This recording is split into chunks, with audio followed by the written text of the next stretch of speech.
Well, good morning, good afternoon, good evening, whatever time it is, wherever you are tuning in.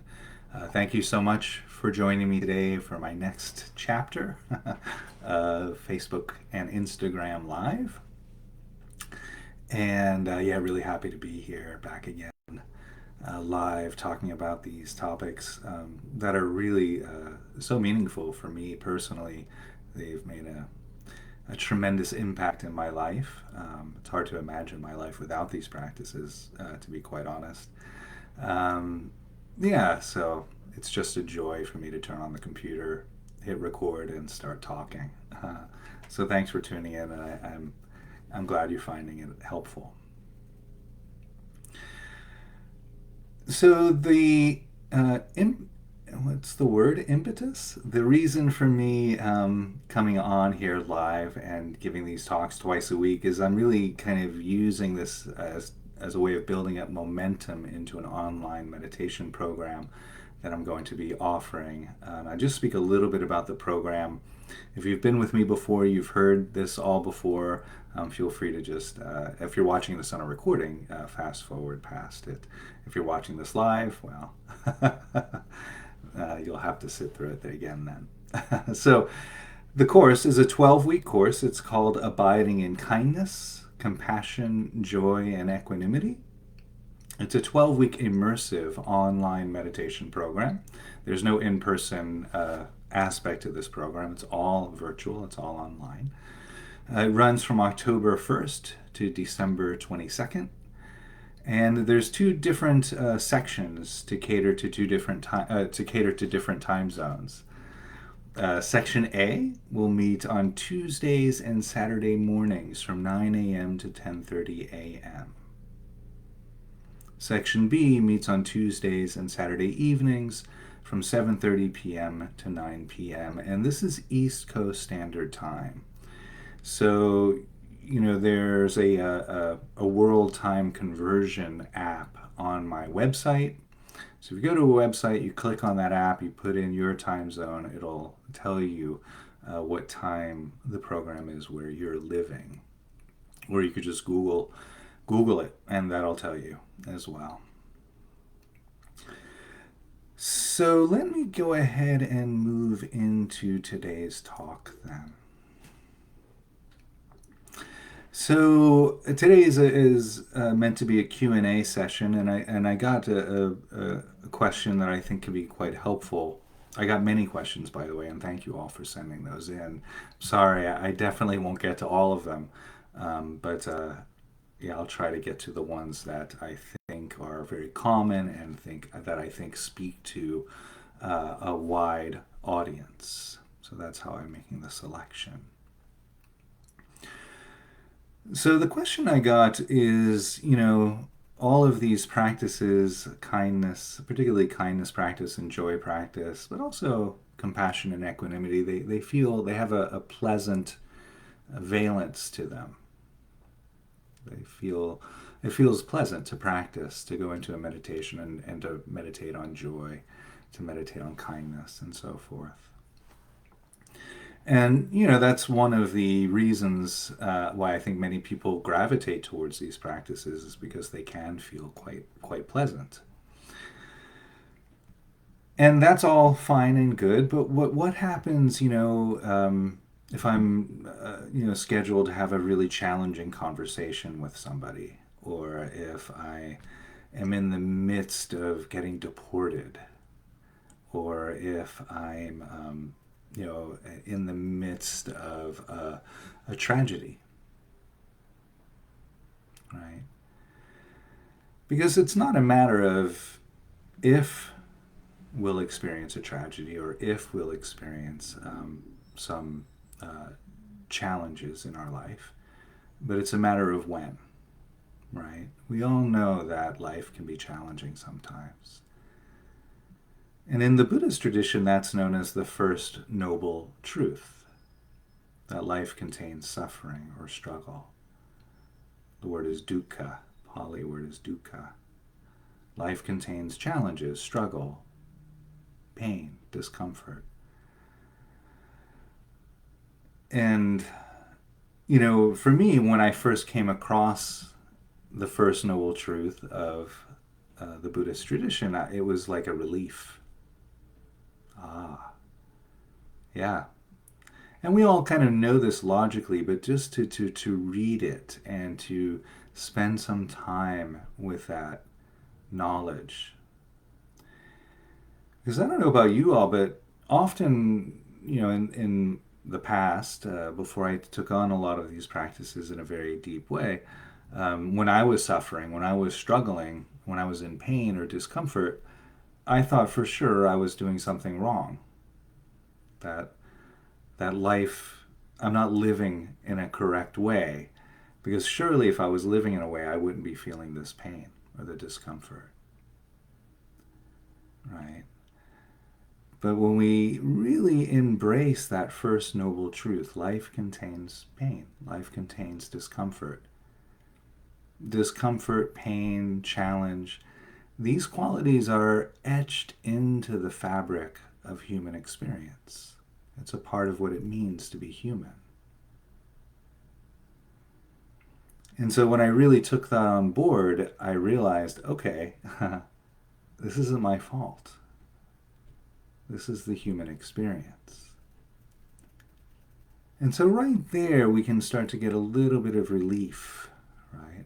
I don't need to beat myself up for not living in a skillful way, because the pain, the discomfort that I'm experiencing isn't a result of my lack of skill. It's a result of having a human body and being born on planet Earth.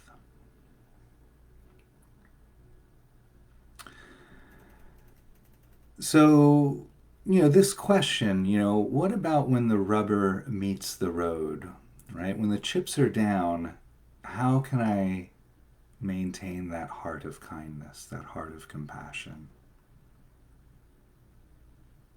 And so for me, this question, a big portion of this question is speaking to what the term that I like is the window of tolerance, and that comes from the neuropsychologist Dan Siegel.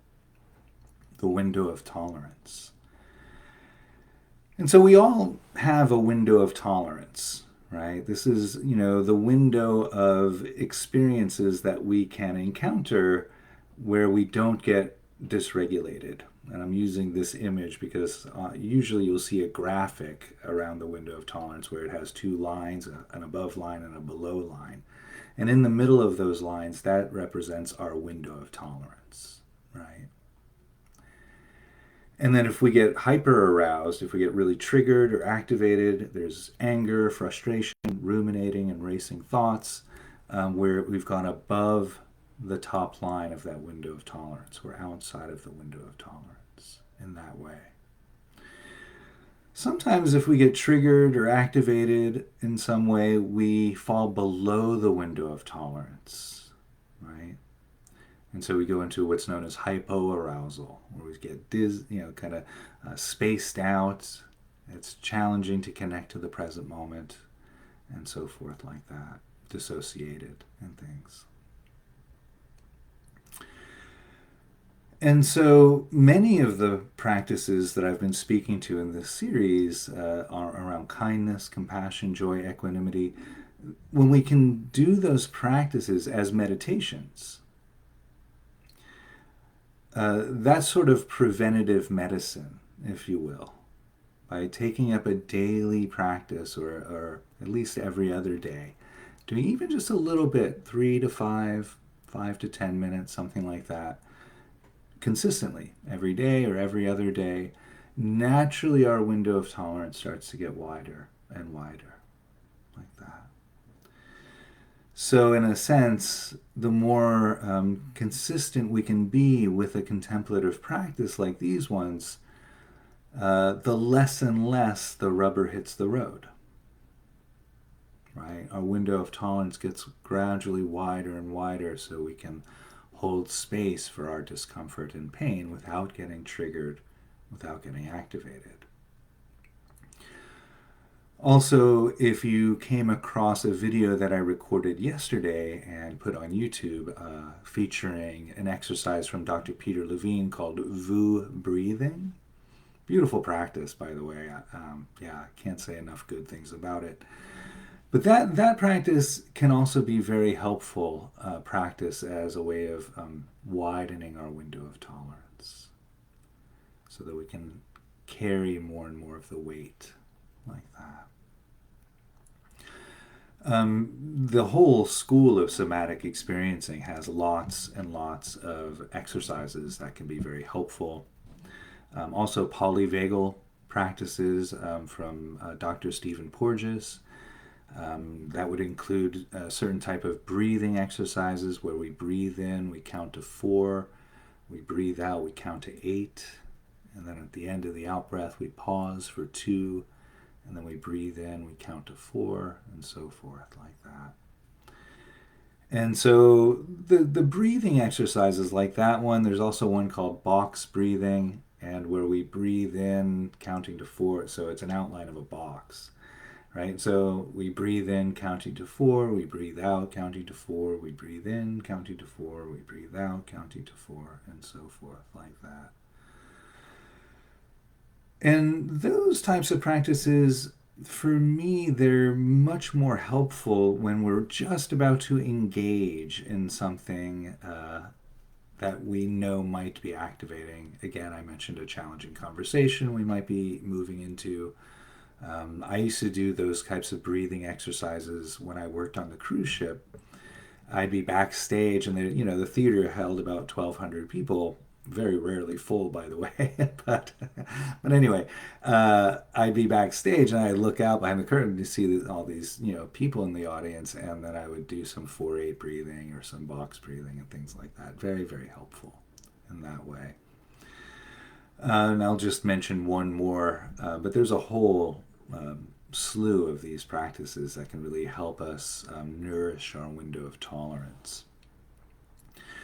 And there's one called relaxation breathing, where we breathe in, we fill the abdomen first and the upper torso. And then as we exhale, we relax the forehead, we relax the eyes, we relax the jaw, we relax the shoulders and rest. Like that. And so the whole relaxation process is done on the breath in this way.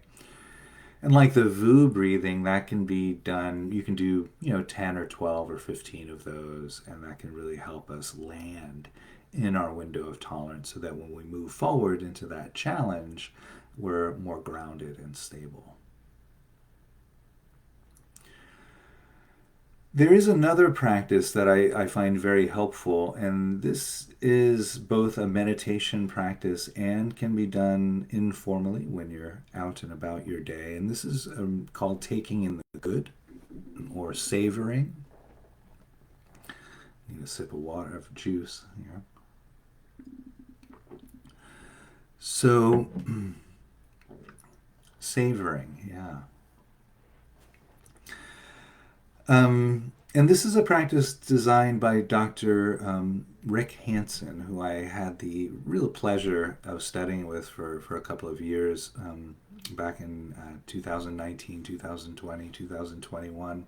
I still check in with Dr. Rick from time to time. Wonderful fellow and really wise practitioner and neuropsychologist. And so the practice of taking in the good is, the practice of just stopping and just noticing what's good in the moment. And, we often do that anyway.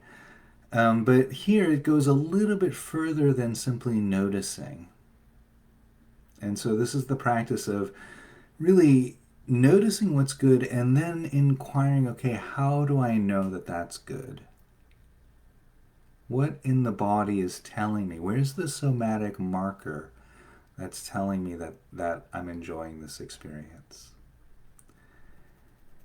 And then once we locate that somatic marker, we go into the felt experience and expand it out, amplify it, enlarge it, make it as big and as exaggerated as possible. And the science tells us that with each passing breath, that we can stay with a positive affect in that way, millions and millions of neurons are firing and wiring together so that we become more sensitive to what's good in our life. And I'll tell a little story about savoring practice as a gratitude meditation, because this really pulled me through some pretty dark times, and this was not that long ago. I was in some pretty challenging moments. I was getting deported from Thailand. I was in and out of detention centers in Bangkok and things like that.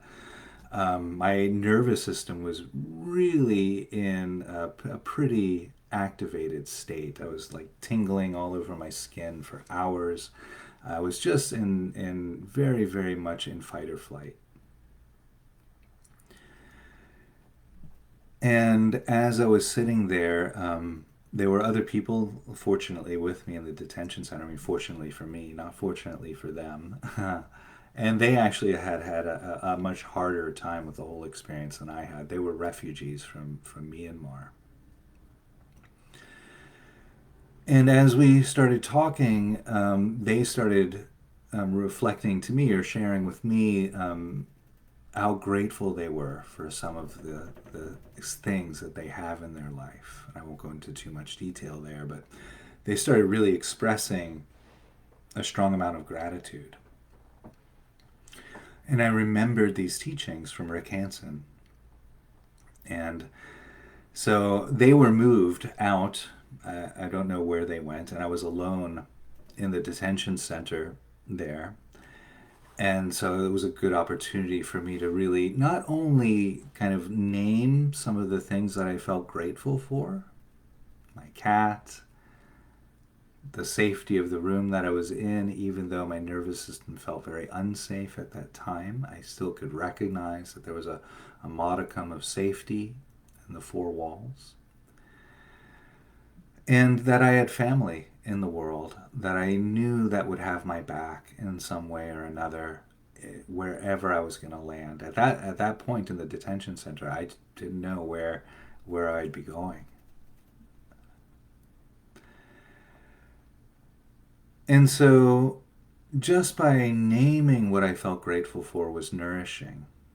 But then I said, okay, well, how do I know that I feel grateful for my cat?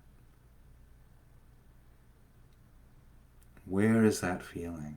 Where is that sensation? And I could locate it in the heart, in the abdomen. My face wanted to smile when I thought of her.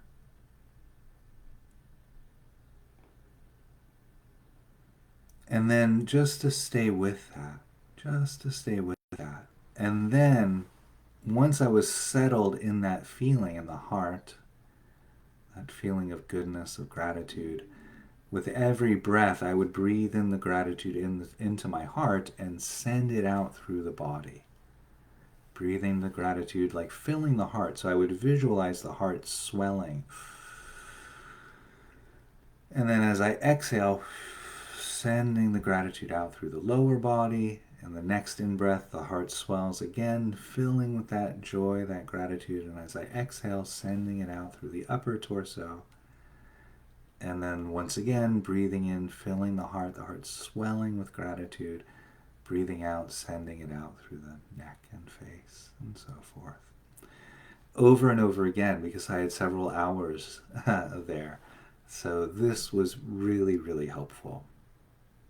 It was still a challenging time, but my window of tolerance was wide enough so that when I encountered the immigration officers, when I was put back on the plane and sent to South Korea in negative 20 degrees Fahrenheit temperatures with a t-shirt and linen pants on, when I was encountering those really challenging moments, I was able to hold space for my struggle without yelling or without going into hypoarousal and shutting down. And so that's an example of the taking in the good practice or the savoring practice with gratitude, but you can do that with any positive affect, confidence, joy, kindness, compassion, equanimity, whatever it is. And you can also do it with qualities that you don't feel that you have enough of. Right? If you feel like you're lacking confidence, then you might go and meditate on what it felt like the last time you felt confident and really exaggerate it in the body in that same way. So that can really install into the nervous system this quality of confidence. So I think in a couple of these Facebook and Instagram sessions, I've talked about kindness practice, the abodes practices, kindness, compassion, equanimity, joy, by practicing using phrases where we offer the phrases to our own heart, right? And to the hearts of others too. And so I'd like to just speak to that now, and then we'll do a guided meditation. Yeah, and that'll close us out. So,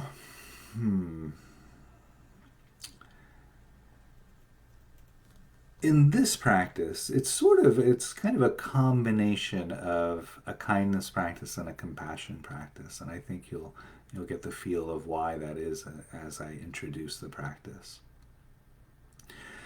So the phrases that we offer are modified just a little bit.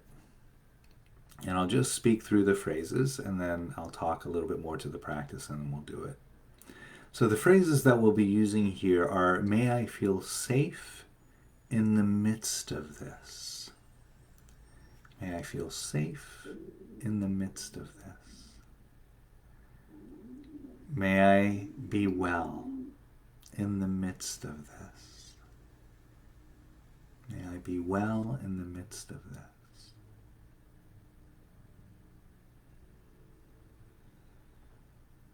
May I be healthy in the midst of this. And may I know kindness and ease in the midst of this. And so we have in each phrase, we have in the phrase the areas of experience we've already befriended, right? May I feel safe. And then we're applying that to the areas of experience we haven't yet befriended in the midst of this. We're acknowledging the challenge of that moment, right? May I feel safe in the midst of this unsafe experience, if you will. Or may I feel safe in the midst of this challenge. May I be well in the midst of life's unfolding. See how that works? So we're offering the kindness using the example of our own heart. May I feel safe, offering that to the heart in the midst of the challenges of life. Right? Like that. And so for today's practice, I would like to offer it first to a good friend, offer the phrases of kindness first to a good friend or a family member or a pet, some being that we feel it would be easy to be kind to. And then we'll just stay with that for a little while, just notice that. And then we will offer the phrases to our own heart, like that. After we offer the phrases to our own heart, we'll spend a little bit of time savoring any qualities of kindness that may have arisen. Like that. Okay. This can be done in any posture, seated, standing, lying down. If you do think you might fall asleep, I recommend seated with an upright posture, a wakeful posture. Or you could stand. That's a surefire way of staying awake during meditation.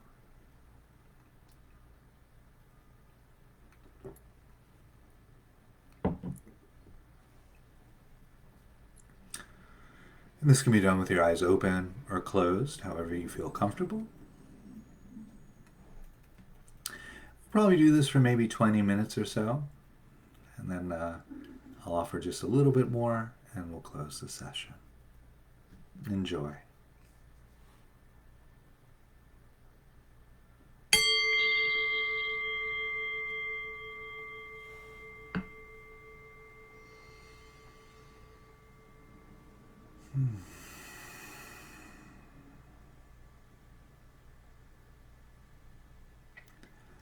So the invitation here is just to arrive into this present moment.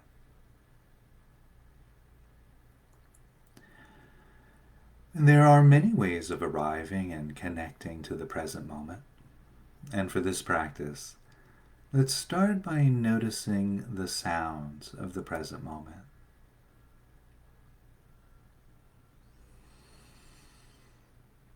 And so you might notice quiet sounds or loud sounds.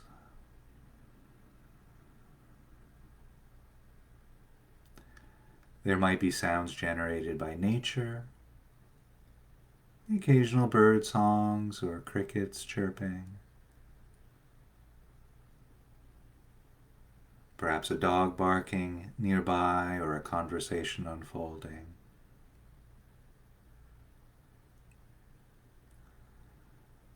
There might be sounds generated by appliances or electronics, machinery.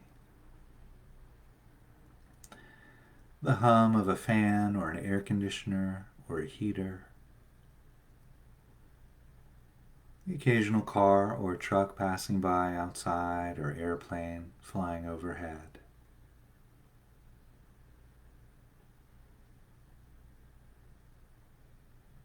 And some of these sounds might feel pleasant and other sounds might feel unpleasant. But regardless of how we interpret the sounds, recognizing how sounds are always present moment experiences. And so if we find our thoughts going into rumination, we can always return back to the present through the experience of sound.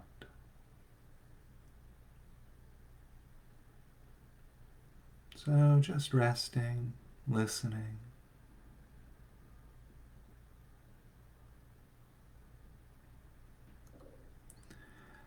And then perhaps in the next breath or two, the invitation then is to bring awareness to the body. And simply noticing how the body feels in this present moment.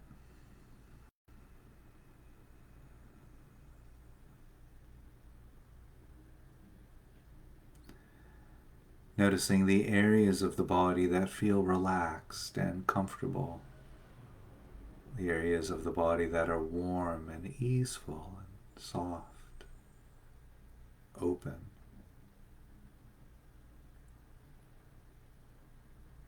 And equally noticing the areas of the body that feel tense, contracted, closed, irritated. And see if you can hold the experience of the easeful areas of the body and the contracted, irritated areas of the body at the same time.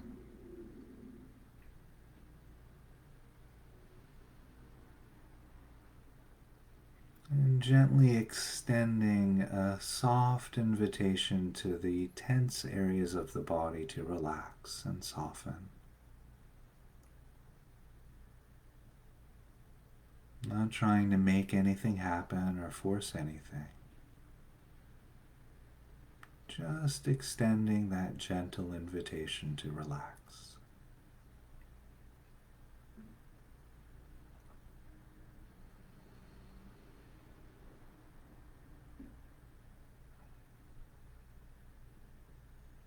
And then if you find it helpful and supportive, you might take a deep breath or two.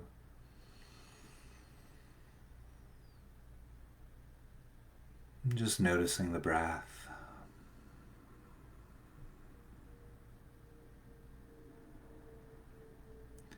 And then if the mind is wandering, remember that's very normal.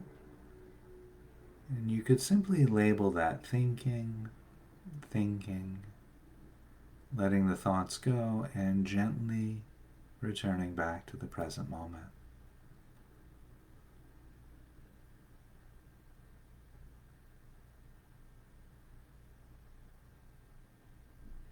And then, perhaps in the next breath or two, the invitation is to bring into awareness a friend, a loved one, a family member, a pet, some being that we feel it would be very easy to be kind to.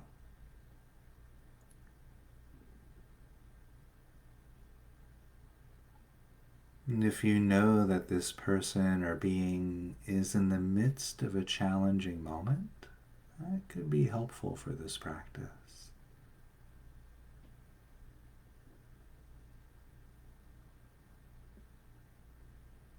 We just think of this being and we naturally want them to feel well and safe.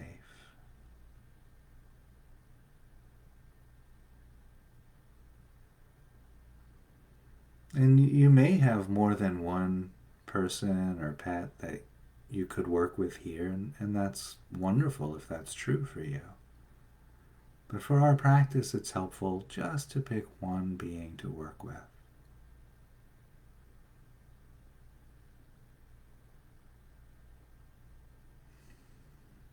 May you feel safe in the midst of this challenge.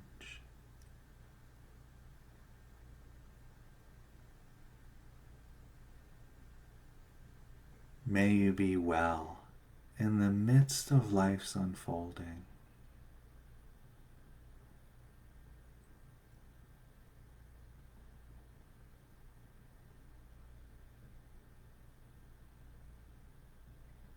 May you find happiness in the midst of this challenge.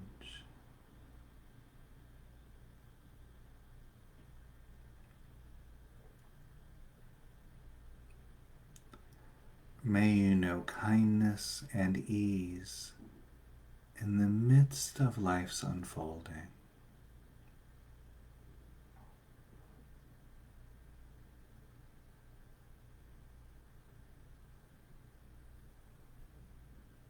May you feel safe in the midst of this challenge.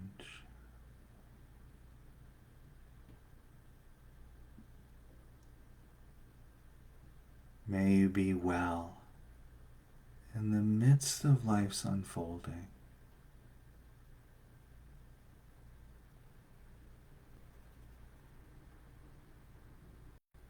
May you be happy in the midst of life.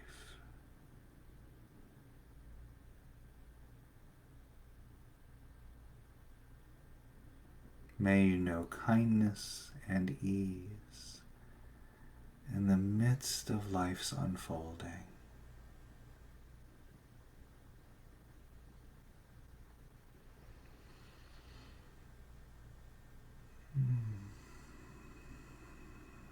And taking a moment here to notice any feelings of kindness or goodness or warmth that might be there. And equally noticing any resistances to the phrases or to the practice. We don't need to try to get rid of any resistances or figure them out. Just acknowledging if that's there.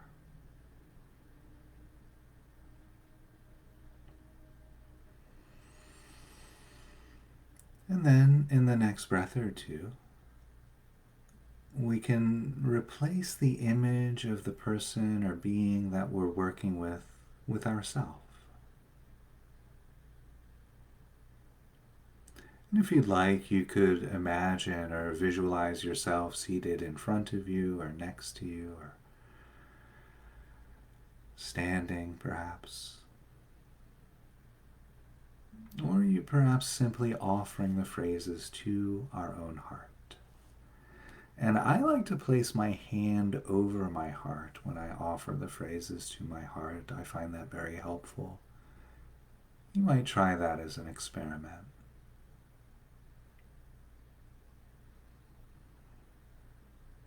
May I feel safe in the midst of life's unfolding.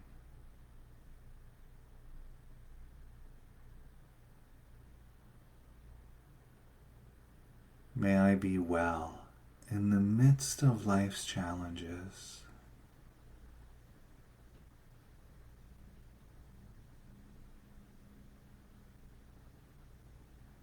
May I be happy in the midst of life's unfolding.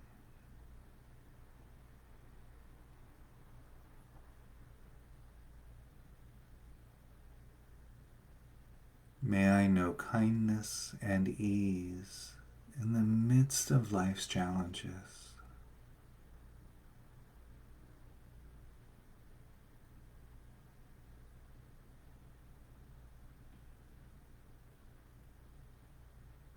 May I feel safe in the midst of life's unfolding.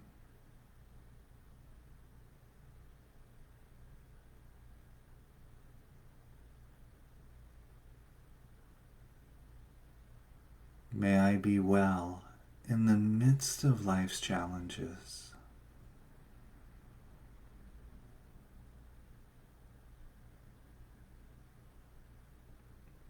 May I be happy in the midst of life's unfolding.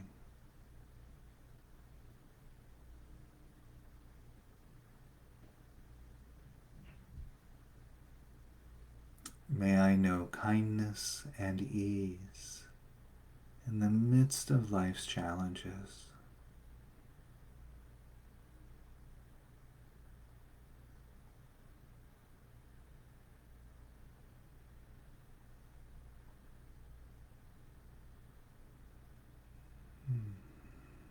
Resting, resting.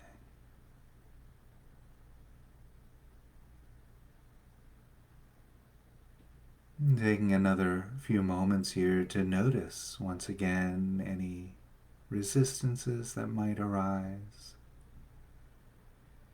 You don't need to analyze those or get rid of them or solve them.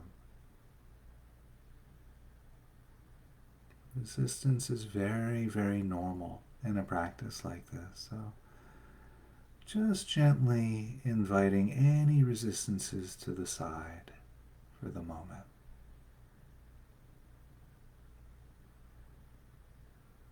And noticing too any feelings of kindness.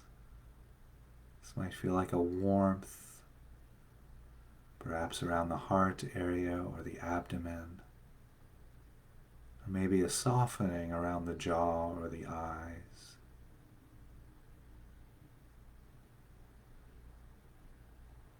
Maybe you simply feel like smiling when offering the phrases to another, to yourself.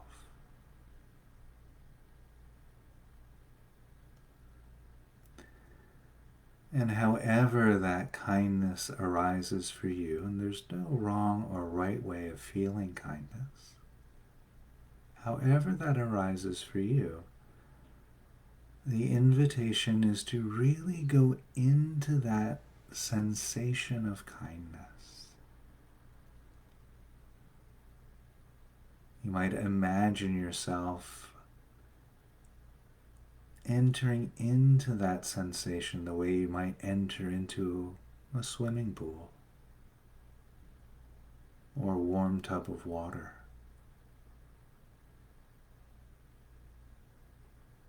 Submerging your very being in that warmth of kindness.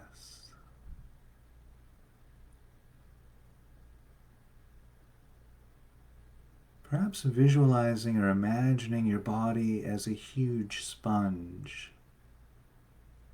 And as we breathe in, soaking in that warmth of kindness into the surface of the skin.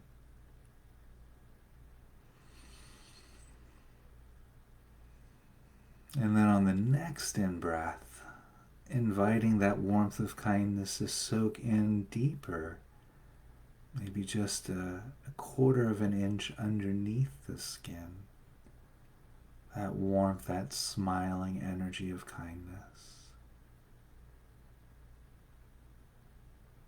And if you're having a challenging time imagining that, that's fine, that's normal.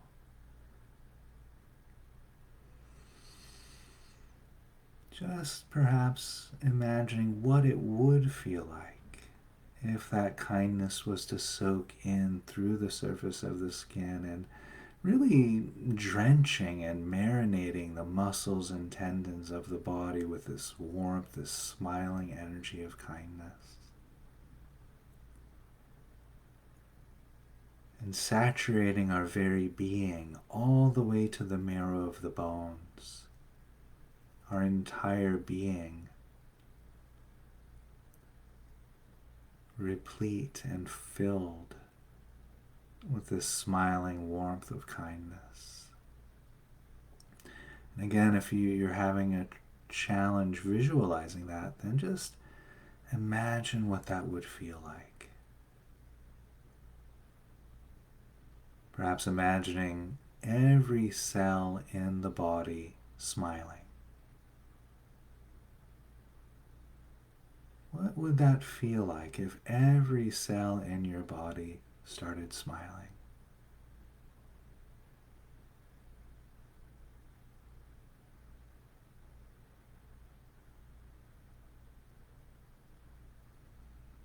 And just staying with that for another few breaths. Remember that with each breath, millions of neurons are firing and wiring together towards future experiences of kindness.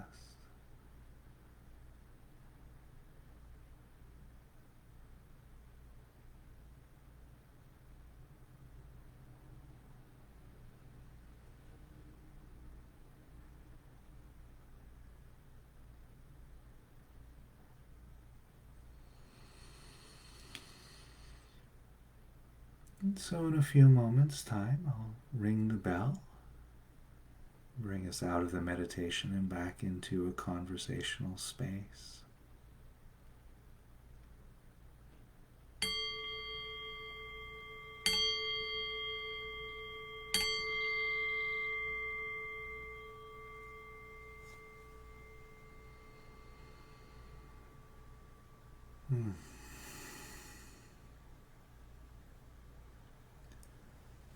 I hope you all enjoyed that as much as I did. Yeah,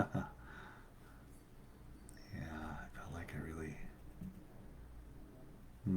I felt like I just took a deep dive into that pool of kindness. So, um, yeah, but whatever your experience was, there's no wrong experience, right? And if you felt just a huge amount of resistance, that's normal. That's normal. And so maybe I can speak a little bit to that quality before we close. So, resistances in these immeasurable practices of kindness, compassion, joy, equanimity, resistances, as I mentioned in the practice, are very, very common, very normal. And so we might think of our resistances as a closed fist, right? Because often resistance feels like that, a contraction around the heart or in the torso and the abdomen or in the throat, right? So let's look at this fist as the fist of resistance, right? And recognizing that inside this fist is everything that I have ever been taught that I need to keep me safe. Keep me safe. And so, let's use the example of I offer the phrase of resistance, I offer the phrase of kindness. May I feel safe in the midst of this. And all I can feel is my sympathetic arousal, the fight or flight response, the danger that's in the environment, right? That's the resistance. Even if I'm safe, right? The resistance can come up in that way. So I might, turn to the resistance and say, oh, thank you. Thank you for being here. So looking at the fist in this way and kind of holding the fist, what I call the open hand of compassion. Holding that fist, that contraction, and saying to the contraction, the resistance, thank you for trying to keep me safe. It's really amazing that you're here right now. I don't need you to keep me safe, but it's great that you're here. So again, not trying to push it away or get rid of it, or certainly not thinking that we're wrong for the resistances to come up, right? And so as we hold that resistance there, and it can be there for weeks or months or years, right? And so, using the practice of kindness as an example, let's say the resistance comes up around safety, and I kind of just let it go. Letting it go, again, is just letting it be there, not trying to get rid of it. Just letting it be there, and then continuing with the practice so that warmth of kindness starts to flow around the resistance into the heart and out of the heart, around this resistance. This is how I envision it, right? And as that warmth of kindness flows around that rock of resistance, the rock starts to break down, right? Starts to soften, starts to erode, like that. And eventually, and again, it can take days, months, weeks, years, lifetimes, doesn't matter how long, but eventually that resistance dissolves.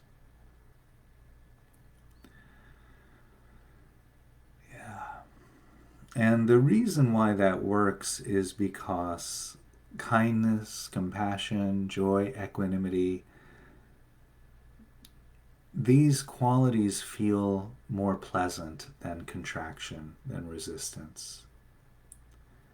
Right? So even if it's 99% resistance and 1% opening into the heart, that's enough to get that momentum of that warmth flowing.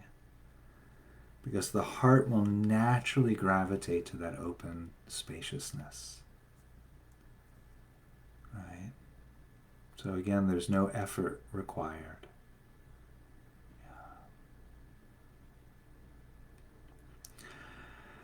I want to thank you all again for joining me here for this episode of Facebook Live or Instagram, wherever you are tuning in. If you want to really take a deep dive into these practices, welcome. Please sign into the course. The spaces are filling up. So if you're thinking about it and you have some questions you think you might like answered, please feel free to send over any questions about the course you might have. I won't be here. Oh, I will be here on Friday. Oh, how about that? Yeah, I'll be here next Friday. Friday evening, I'm going on a meditation retreat for several days, but I'll be here Friday for the next installment.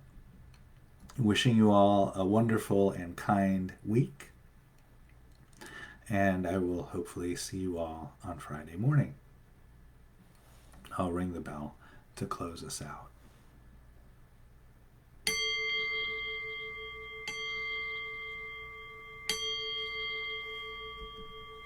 Thank you.